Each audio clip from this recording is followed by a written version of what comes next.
Let's look more closely at discussions, assignments, and quizzes. We will get started with discussions. I wanted to remind you that you can also access discussions under modules. When I click into modules, I can see the discussion for the unit that I want to work on. I could also use discussions to find the specific discussion. I can see here that it was called Template Discussion Copy 2, so when I go to discussions, I will just want to edit that one. Under the discussions menu, you can see that you can also create a discussion here. If you are using modules, I discourage you from adding a discussion in here because you will have to separately go in and add it to your module later. It is easier to create them directly from the modules menu and then edit them under discussions. Under the settings menu, you can also decide how you would like your settings set up. Do you want to allow your students to create discussion topics, edit and delete their own posts, or attach files to a discussion? While some of these may be beneficial, things like creating discussion topics could also get in the way of students' learning. Decide what you would like, then make sure to click Save Settings. Some classes like to have a pinned open classroom discussion or pin other important discussions. If there was an important discussion that our class was using, I could choose to pin it to the top of the discussions by clicking on the ... next to that discussion and choosing Pin. Then it would show up in the top section here for students to see it first.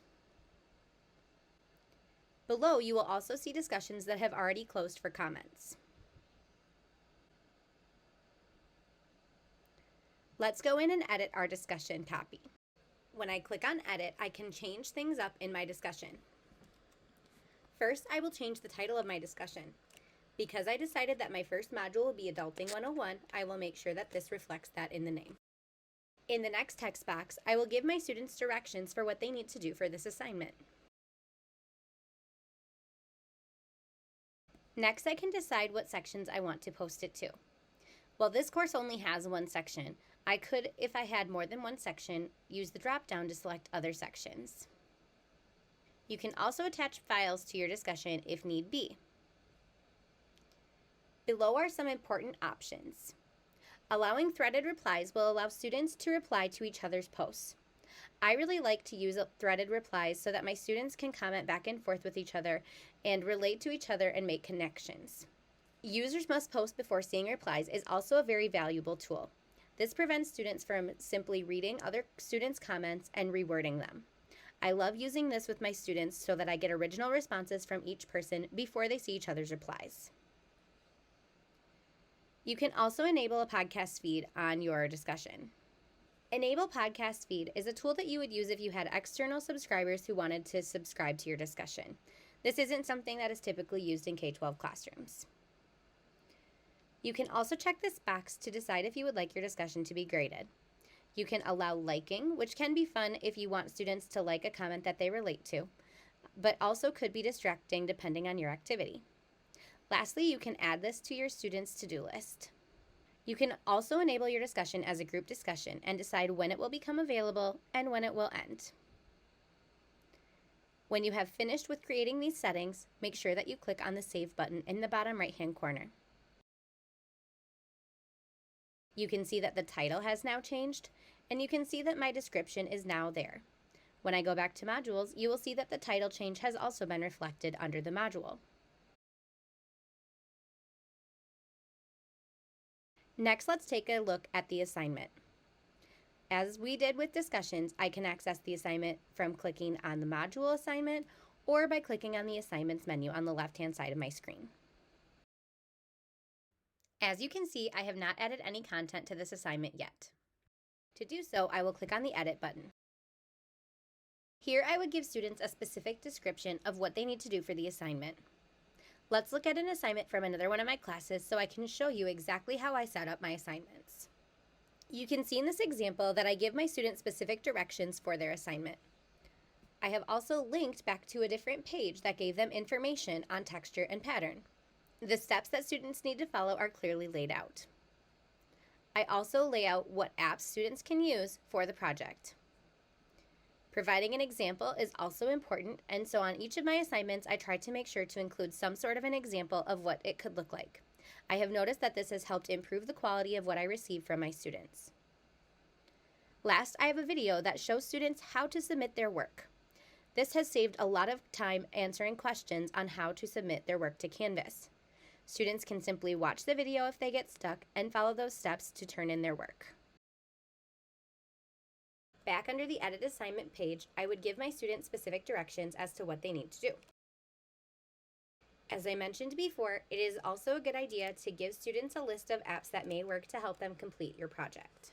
This may not be necessary if you are requiring students to work within one specific app.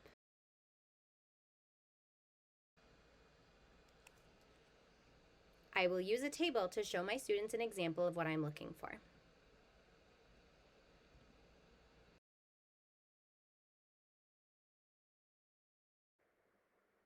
Then I will add a section that tells students what they need to turn in. Here you will see that I will use the YouTube plugin from the Plugins toolbar to add a video that I have previously uploaded to YouTube. By searching for my name on YouTube with the word submit, I am able to quickly find the video that I created that shows students how to submit their work. Feel free to use this video or any of the many resources that people have created on YouTube. They can help simplify your workflow and make things easier for your students as well. You can now see that I have added the steps to complete the project, the apps to use to complete the project, an example with photo and description, and a video showing them how to turn it in. While none of these are things that you have to add to assignments, they may be helpful for your students. Last, I will rename the assignment. It is important to assign the amount of points you want the assignment to be worth. This will directly correlate to the gradebook in Canvas. If you are grouping your assignments, you could also add them to a specific group if you wanted to. For example, I could add this to a group called Adulting 101. You can also choose how you would like to display your grade for your students. You can also choose a not graded option or complete or incomplete. This checkbox allows you to decide if this assignment will count towards the final grade or not. Submission type is a very important thing to set for your assignment. You can decide if you want students to submit nothing, submit something online, submit something on paper, or use one of the external tools that you can use with Canvas. In this case, I will have them submit online. There are a variety of different ways that students can submit their work. Because I gave them choice on this assignment, I would choose file uploads. If I wanted to, I could even restrict the file upload type. This can be helpful if you want students to submit something specific, especially if it is something like a PDF or maybe a specific kind of doc. You can also choose how many attempts you want your students to have, and if this is a group assignment. If it is a group assignment, you can set a name for the group, and you can allow students to self-sign up if you would like. You can also choose to split your section into a certain number of groups, or split students into groups with a certain number of people per group. You can also choose to create your groups at a later time. One great feature of Canvas is that you can require peer reviews. If you choose to do this, you can manually assign peer reviews, or you can automatically assign them. This way, Canvas will automatically assign a classmate to review one of their peers' work. You can also choose if you would like peer reviews to appear anonymously. Because our district syncs to Skyward, you can also choose the box that will allow it to sync directly to the Skyward information system.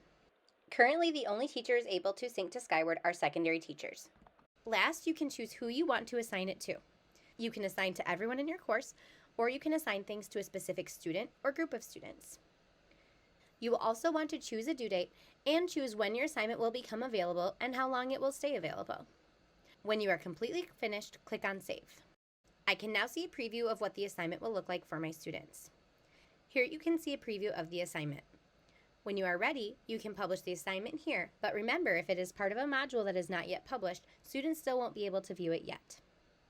Once you have published your module, you will also be able to use the Student View button to see exactly what students will see on their screen when they are viewing this page. Back under Modules, you will see that because we changed the name of the assignment, it has also changed here. Within a module, you can add a new quiz by clicking on the plus button and then adding the quiz. As a reminder, you will need to decide if you want to use the new quizzes format or the classic quizzes. Click Add Item when you are finished with the settings.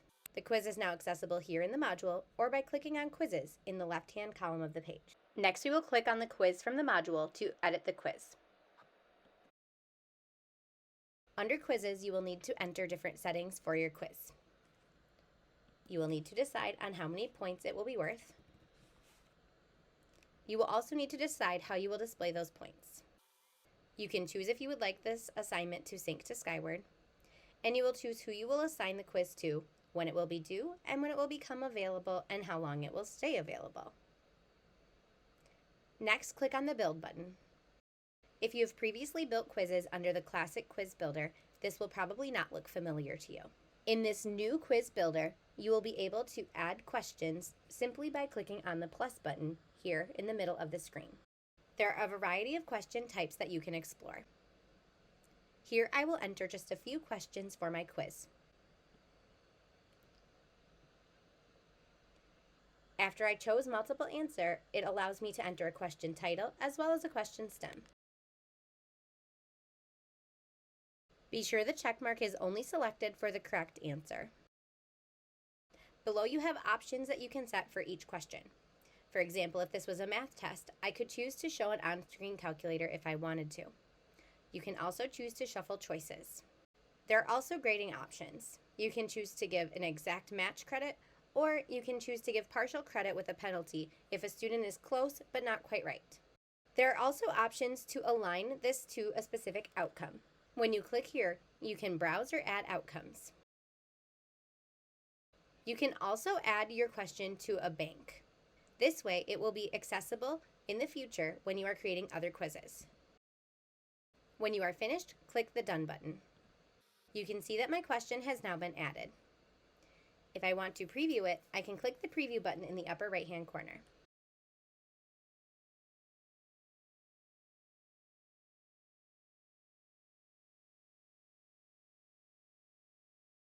You can even see what the results will look like for your students. When you're finished, click Exit Preview. You can continue to build your quiz, adding all different kinds of question elements. You can even add a file upload if you need students to upload a specific kind of file for you.